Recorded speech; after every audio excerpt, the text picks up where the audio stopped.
Speaking of the Dragons, of course, now look, they've already won a premiership this year in the wheelchair rugby league. They beat the Raiders, bump. But look, we caught up with Craig Kinane, who was man of the match, and Billy Baxter had a chat with him, and it's a really inspiring talk. Well, man, I was a kid that grew up with rugby league, and when I had my accident, I thought, man, I'm never going to play rugby league again. And when they started this game 3 years ago, it gave me something back again. It gave me rugby league. All these things that were in the back of my mind that I thought I'd never use again just flourish into the front, you know, and bringing me alive in rugby league. May I ask how you ended up in a chair?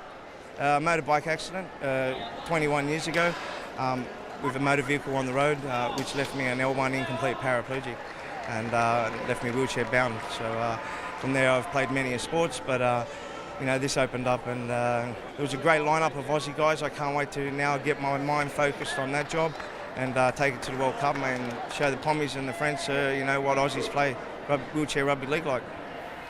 Now, you guys have all played rugby league at the highest level. You all have reputations for being incredibly tough men. But do you reckon you could give this a whirl? Have you seen this? It's brutal. It's brutal, yeah. I've seen Look at it.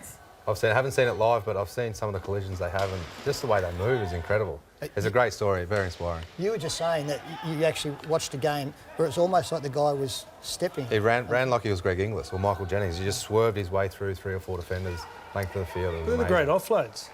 One-hand offloads around the corner, awesome. Palm off. Great stuff, and something that I guess through difficult times that they find something to put their energy into. Is that a shoulder barge?